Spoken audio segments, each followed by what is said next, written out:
네, 우리 지난주에 예수님이 예루살렘에 입성하시는 내용을 함께 살펴봤고요. 오늘은 입성하신 후에 예수님이 가장 처음에 행하신 일입니다.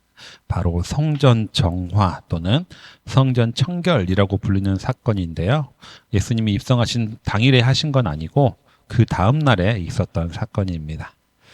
사실 성전 정화 사건이 누가복음에는 그다지 자세히 기록되어 있지 않습니다.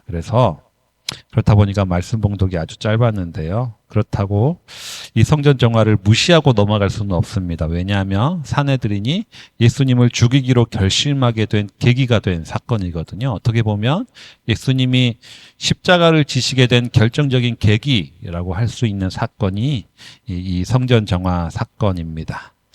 따라서 오늘 누가복음 본문을 살펴볼 텐데 다른 복음서가 훨씬 더 자세히 기록되어 있기 때문에 다른 복음서도 좀 많이 참조해서 함께 나누도록 하겠습니다. 예수님이 입성하신 다음 날 예루살렘 성전에 들어가셔서 성전의 장사치들을 내쫓으셨습니다.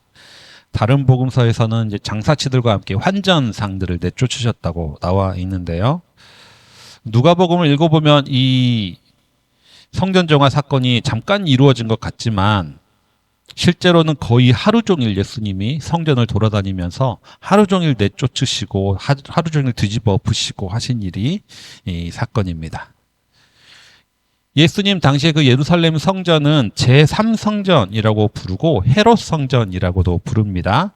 제1성전은 당연히 이제 솔로몬 성전이고요. 그리고 이 솔로몬 성전은 바벨론에 의해서 함락될 때 솔로몬 성전이 무너집니다. 그 다음에 70년 후에 이제 바벨론 포로들이 다시 돌아와 가지고 성전을 재건하는데 그때 주동자, 그때 리더인 스룹바벨 이름을 따서 스룹바벨 성전이라고 합니다. 이것은 이제 제2성전이라고 부르고요.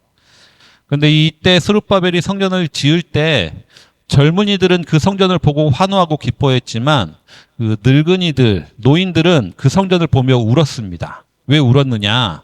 이 솔로몬 성전에 비해서 그 어르신들이 어렸을 때 봤던 솔로몬 성전에 비해서 너무 볼품없이 작았기 때문에 그랬던 거죠. 그리고 나서 로마 식민지 시절에 이제 유대를 다스리던 헤롯이 이 스룹바벨 성전을 증축해가지고 아주 크고 화려하게 거의 과거의 솔로몬의 영광을 재현할 정도로 크고 화려하게 다시 짓습니다. 그게 이제 제3성전 또는 헤롯 성전이라고 불리는 거죠. 물론 이 헤롯이 성전을 증축한 이유는 정치적인 이유가 있습니다. 헤롯은 본인은 유대인 출신이 아니라 에돔 출신이기 때문에 유대인들의 지지를 끌어내기 위해서 이 성전을 화려하게 증축한 거죠. 어쨌거나 지금의 유대인들은 이 헤롯 성전을 제3성전이라고 인정하지 않습니다. 헤롯이 지었기 때문에 그런 거죠. 예수님 시절에는 이런 헤롯 성전의 시대였습니다. 헤롯 성전의 넓이는 한 4만 평 정도, 4만 평이 4만 평보다 넓은 정도라고 하거든요. 그러니까 우리가 한 1500세대의 대단지 아파트 정도의 넓이라고 보시면 되겠습니다. 거의 아주 작은 미니 도시가 될 수 있을 정도의 크기인 거죠. 그러니까 예수님이 장사치를 내쫓고 하는 게 하루 종일 걸렸던 겁니다. 그렇다면 왜 예수님이 이 성전의 장사치들을 내쫓으셨나? 제가 어렸을 때는 성전에서 장사하는 것 자체가 문제라고 그런 설교들을 많이 들었습니다. 그래서 어릴 때 보면 이 본문에 항상 의문점이 있었죠. 왜냐하면 설교는 이렇게 하는데 또 교회에서는 또 바자회 같은 걸 또 하잖아요. 그러면 어릴 때 이런 설교를 들었으니까 아니 성전에서 장사하면 안 되는데 왜 바자회를 하지? 이런 생각을 했던 것 같습니다. 이런 설교를 하도 많이 듣다 보니까 지금도 아닌 줄 알면서도 약간 이런 마음 한켠에 불편함이 있기도 합니다. 예배 후에 지금도 막 그 물건 제로웨이스트 제품 산다고 그러면 이게 성경적으로 아무 문제가 없지만 마음 한켠에 뭔가 약간의 이상한 느낌이 아직까지도 있습니다. 또 어릴 때 들었던 설교는 하나님께 제사를 드려야 되는데 그 재물을 집에서 가져오지 않고 정성껏 준비하지 않고 와서 돈 주고 사서 드리는 것, 이것이 잘못이다. 이런 설교를 들었습니다. 하나님께 정성을 다해서 드려야 되는데 편리함을 추구한 것이 죄다. 그 당시에는 어르신들이 헌금할 때는 항상 새 돈을 준비하거나 그 전날 다리미로 이렇게 데려가지고 헌금을 준비하고 성경책 사이에 딱 꽂아가지고 헌금을 드리던 그런 시절이죠. 지금이야 뭐 계좌이체도 하고 대형교회는 ATM기를 사용한다고 하지만 과거에는 이런 설교와 이런 일들을 했던 시절이었습니다. 하지만 예수님이 성전에서 장사하지 말라, 장사치를 내쫓으신 의미는 그런 뜻이 아닙니다. 원래 성전에서 재물을 사서 제사를 드리는 것은 율법적으로 허용이 되어 있었습니다.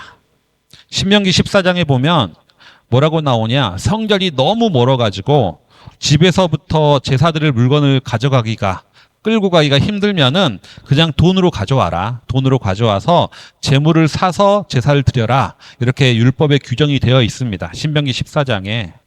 그러니까 재물을 돈 주고 사서 드렸다고 해서 이게 문제가 되지는 않는다는 거죠.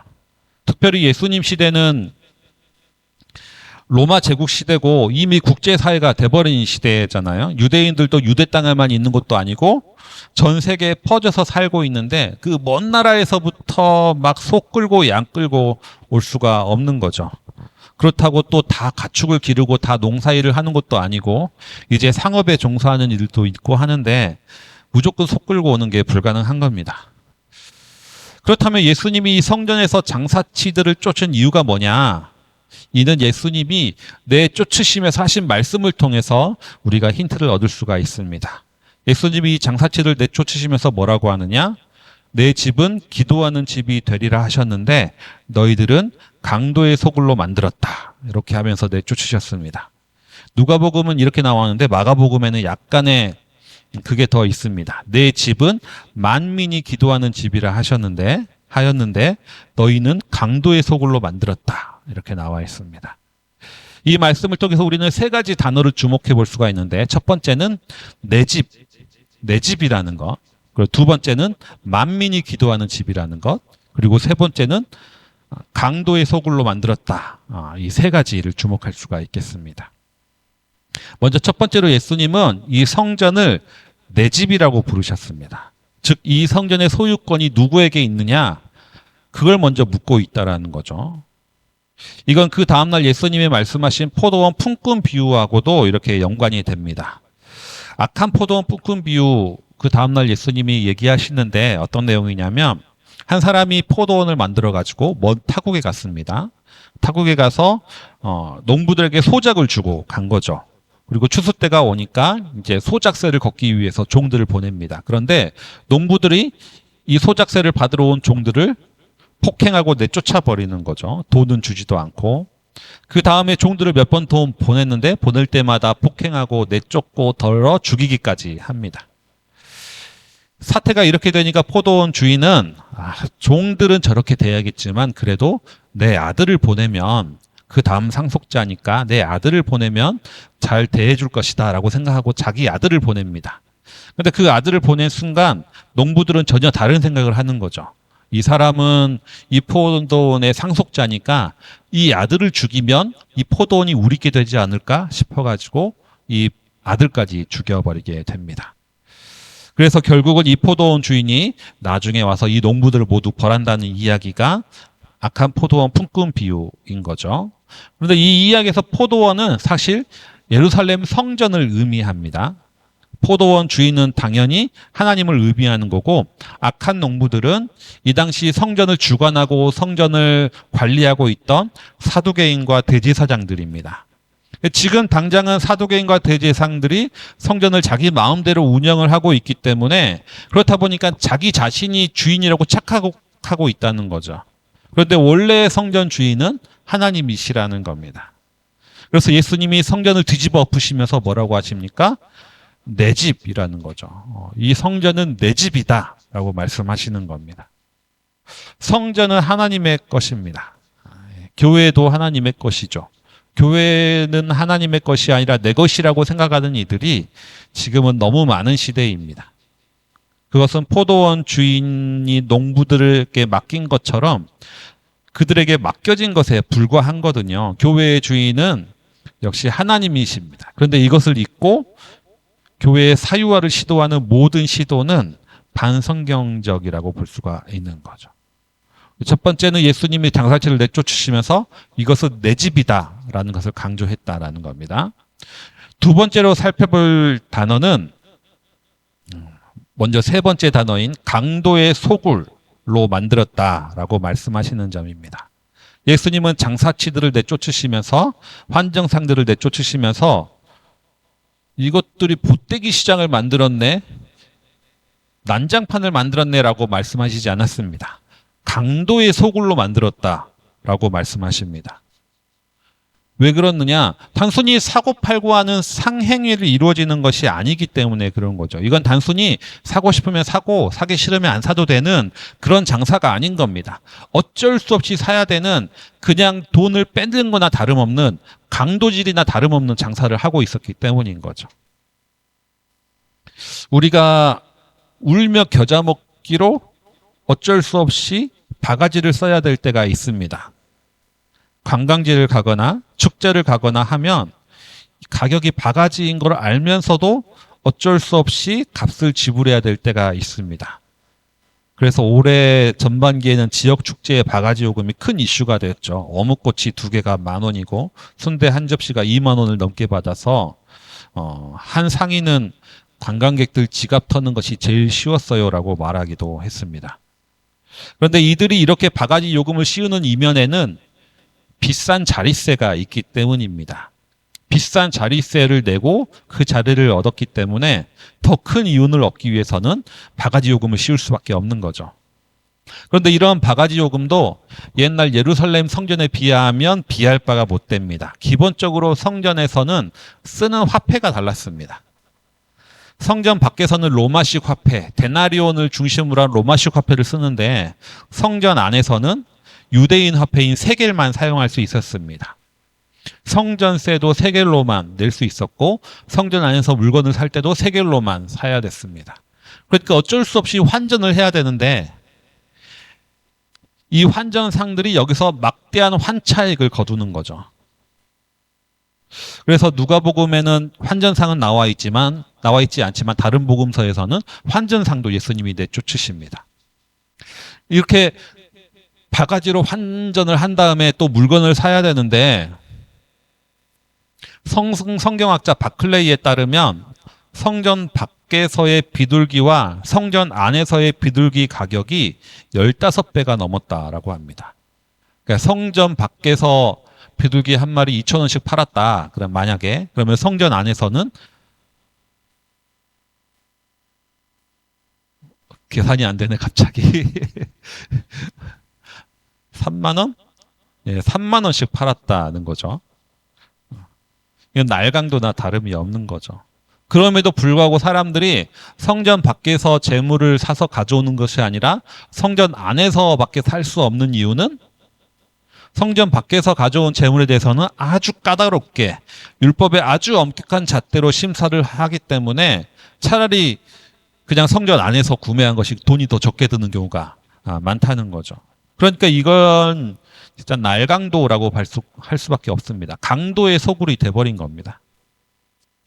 이렇게 성전 안에서 바가지 요금의 이면에는 뭐가 있겠습니까? 자릿세가 있는 거죠. 당연히 성전 안에서 벌어들이는 막대한 수익금은 결국 성전의 대제사장 안나스의 호주머니로 들어가게 됩니다. 물론 이때는 안나스는 사퇴하고 그의 사위인 가야바가 대제사장이었지만 그럼에도 안나스는 성전 안에서 무소부유의 권력을 갖고 있었습니다. 왜냐하면 안나스의 아들 5명과 1명의 사위가 차례대로 대제사장이 됐기 때문에 결국은 안나스가 다 해먹고 있는 거죠. 세습을 하겠다는 거는 물려주겠다는 것이 아니라 자기가 다 해먹겠다는 것과 같은 겁니다. 그래서 예수님은 이 성전을 뭐라고 말씀하십니까? 강도의 소굴이라고 부른 거죠. 이것을 통해서 안나스는 막대한 부를 누렸습니다. 마지막으로 살펴볼 단어, 세 번째 단어는 만민이 기도하는 집이라는 단어입니다. 만민이 기도하는 집. 재물의 가격을 이렇게 비싸게 받기 시작하니까 성전에서 배제되는 사람들이 나타나기 시작합니다. 누가 배제됩니까? 가난한 사람들은 배제가 됩니다. 돈이 없으면 제사 드리기도 어려워지는 거죠. 원래 하나님이 재물을 소나 양으로 드릴 수도 있지만 비둘기로도 드릴 수 있도록 만드셨습니다. 그 이유는 뭡니까? 가난하더라도 아무리 가난한 자도 하나님께 제사를 드릴 수 있게 만들기 위해서인 거죠. 그런데 이 비둘기 가격을 15배 이상 높이 올려버리니까 그럼 가난한 자들은 제사를 드릴 수 없도록 문턱을 올려버린 거죠. 그러니까 더 이상 만민이 기도하는 집이 되지 못한다라는 겁니다. 여기서 또 한 가지가 있는데 이렇게 장사를 하는 곳이 어디냐면 이방인의 뜰이라는 장소였습니다. 헤롯 성전은 가장 바깥에는 모두가 들어갈 수 있는 이방인의 뜰이 있었고요. 그 이방인의 뜰에서 이방인은 못 들어가고 유대인만 들어갈 수 있는 여인의 뜰이 있고 또 여인은 거기까지만 들어가고 유대인 남자만 들어갈 수 있는 또 남자의 뜰이 있었습니다. 그러니까 이방인의 뜰, 근데 이게 말이 이방인의 뜰이지 유대인들은 이곳을 성전으로 생각하지도 않았습니다. 그냥 이방인의 뜰까지는 성전 바깥이고 자기들만 들어갈 수 있는 그곳부터가 성전이라고 생각했던 거죠. 그러니까 이방인의 뜰이라는 단어가 겉으로는 이방인도 성전에 들어갈 수 있구나라고 생각하게 만들지만 실제적으로는 이방인을 향한 혐오와 차별을 드러내는 단어입니다. 그렇다면 이방인이 여기까지 들어올 수 있으면 여기서라도 뭐 하나님을 제사하고 하나님께 기도할 수 있었느냐? 그것도 아니라는 거죠. 유대인들은 거기를 성전이 아니라고 생각해 버렸기 때문에 거기서 이제 물건을 팔고 막 이런 난장을 벌인 겁니다. 소 팔고 양 팔고 막 장사치들 막 흥정하고 진을 치면서 보태기 시장을 만들어 버리니까 즉 이방인의 뜰이 오히려 이방인을 기도하지 못하게 만드는 이방인을 배제하는 장소로 만들어 버린다는 거죠. 즉 이것도 만민이 기도하는 집이 못되게 만들어 버렸다는 겁니다. 예수님은 이 세 가지 이유를 통해서 이 성전 곳곳을 하루 종일 돌아다니면서 장사치들과 환전상을 내쫓으셨습니다.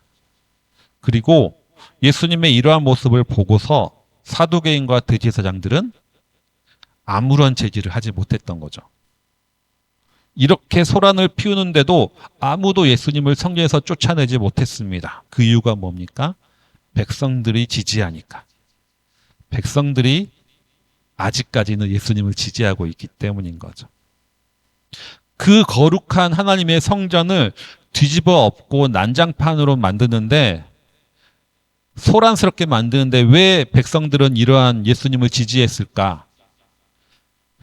백성들도 이러한 문제의식을 똑같이 가지고 있었다라는 겁니다. 장사치들 뒤에서 사두개인과 대제사장들이 배를 불리고 있다는 사실을 백성들도 알고 있었습니다. 그렇기 때문에 그들은 예수님의 행동에 지지를 보낸 거죠. 그리고 이러한 백성들의 지지 덕분에 예수님은 성전에서 쫓겨나지 않고 목숨을 부지할 수가 있었습니다. 물론 나중에 이제 지지가 철회되니까 목숨을 잃게 되는 거지만 아직까지는 당장은 그렇습니다. 말씀을 정리하겠습니다. 오늘 이 본문을 통해서 우리는 이 시대의 한국교회의 모습을 살펴볼 수가 있게 됩니다. 지금의 한국교회는 하나님의 소유라고 할 수 있는가? 아니면 강도의 소굴이 되어버린 것은 아닌가? 만민이 기도하는 집이라 할 수 있는가? 아니면 주류에서 벗어나거나 가난한 사람들은 배제되는 곳인가? 어쩌면 예루살렘 성전을 깨끗게 하신 예수님이 지금 이 시대의 교회들도 깨끗게 하시기를 원하시지는 않을까 한번 돌아보게 됩니다. 또한 예수님의 성전 정화는 단순히 성전뿐만 아니라 예수님의 성전 정화는 성전을 통해서 이득과 기득권을 누리는 이들의 미움을 받았습니다. 그럼에도 불구하고 예수님이 보호될 수 있었던 이유는 뭐냐? 백성들의 지지였다는 거죠. 지금 이 시대에도 많은 교회개혁 운동들이 있지만 그만큼 지지를 얻지 못하고 있는 것 같다는 생각이 듭니다. 아직도 많은 이들이 시끄러워지는 것보다는 겉으로는 질서 있어 보이는 거짓 평화를 더 선호하기 때문인 거죠. 우리 내면을 정화하는 것도 마찬가지입니다. 우리 내면의 죄 씻음도 사실은 나의 속을 뒤집어 엎고 부대끼게 만들기도 합니다. 교회를 바르게 세우는 것도 갈등과 마찰이 있기 마련인 거죠. 한국교회 문제뿐만이 아니라 우리의 내면도 그렇지만 우리 사회 곳곳에 잘못된 부분을 바로잡는 것도 이러한 마찰과 갈등이 일어나기 마련입니다.